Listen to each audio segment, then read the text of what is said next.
Simple ways to stay connected with your toddler when you don't have any time. The toddler parent, you already have so much on your mind. We'll talk about why this is something that should be a priority in the first place and how to do it without adding any more things to do. First of all, connection creates cooperation. It allows your little one to feel more confident and more secure in the world. And that includes particularly when participating in an activity like sleep that can be really vulnerable. Connection sets the stage for fewer wakes, longer sleep, more independent sleep, but you might not have any time with the demands of work and life. So let's talk about what actually matters when it comes to having a strong connection. So it's actually not the toys that you buy them. It's not making time to sit with them down on the floor and play whatever it is that they want to play every day for hours at a time. It's also not having fun activities or entertainment for them at all waking hours. And what it actually is completely free and doesn't require extra time. And I already mentioned it. It is filling up your connection bank account throughout the day. So let's talk about what's the connection bank first. The connection bank, like the bank with money, can have withdrawals and deposits. When there is a negative balance, you're more likely to see less independent sleep, more neediness, less cooperation. And when there is a positive balance, your child is more likely to cooperate, behave better, be happier, be more willing to go to sleep independently and stay in their bed or stay asleep for longer. And gonna have an easier time separating from you when going to daycare or going to sleep. If you watched my other videos, you know that sleep is a separation for them. So it requires them to feel connected and secure in order. So things that make withdrawals from this connection bank are making requests, maybe yelling, maybe having a disconnected experience, maybe saying no to something, which you know that you have to do sometimes.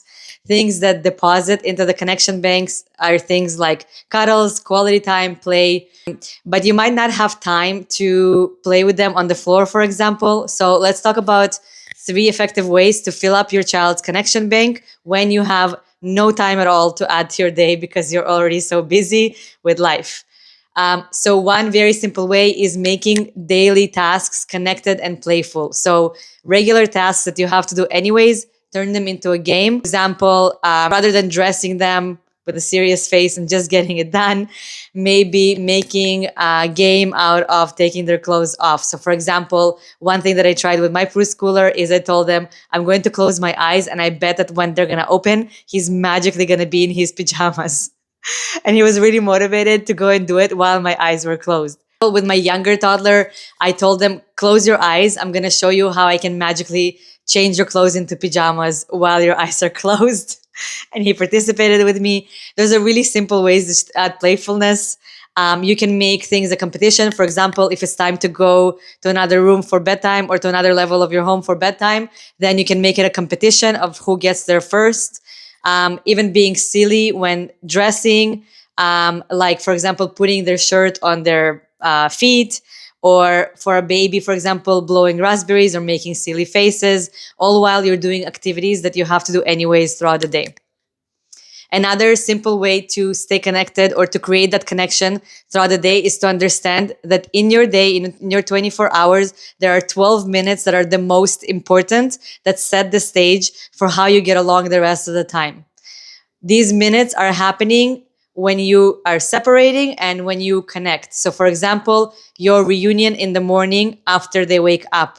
Sometimes when my little one would come into our room and it was really early, or me and my husband were not ready to wake up, we would be disappointed about how early he's waking us up, even if it wasn't that early, to be honest, even if it was like 7 a.m. or 7:30. My husband would make a comment about being so tired or being like letting out a loud sigh. From my toddler's or child's perspective, when he's walking in and he's seeing my husband's disappointed face and a sigh, he doesn't have the brain development yet to know that my husband might be disappointed and sighing because he's tired and he doesn't want to wake up.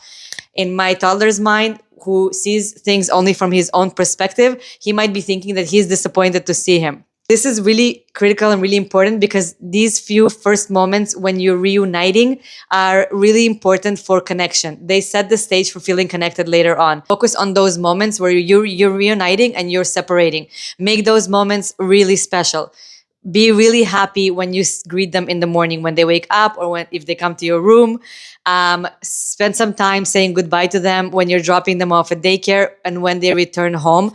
Those first few minutes before you separate and when you reunite are the most important to make them quality. Lots of eye contact, cuddles, making them feel really special and appear really happy to see them.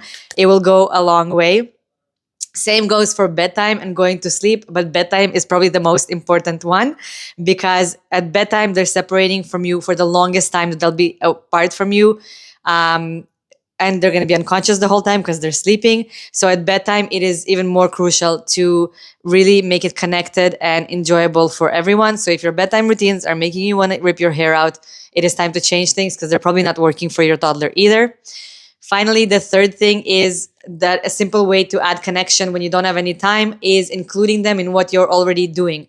You're doing daily tasks like making dinner, cleaning up, whatever it is that you're doing that you just have to do every day. Include them. They want to participate, and this helps them learn how to do chores in the future. So this has many benefits, including them in what you're already doing. Maybe the cooking is going to be a little bit slower or a little bit messier, but those are the moments that they're going to remember forever, and they're going to set them up for confidence in the future and for being able to do these things for themselves in the future. Isn't that what we're working for anyways? The final tip is focus on quality, not the quantity. It is not the amount of time that you're spending with your child that matters. It is what's happening in that during the time that you are together, or during the time that you are trying to connect with them.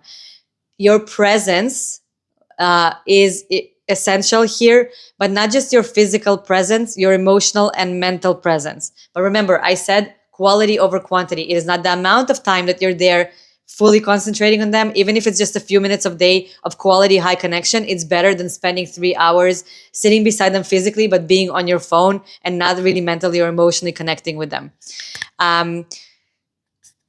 So how you're feeling and what you're thinking about matters. If you're sitting there thinking about making dinner, that's not really mentally or emotionally connecting with them.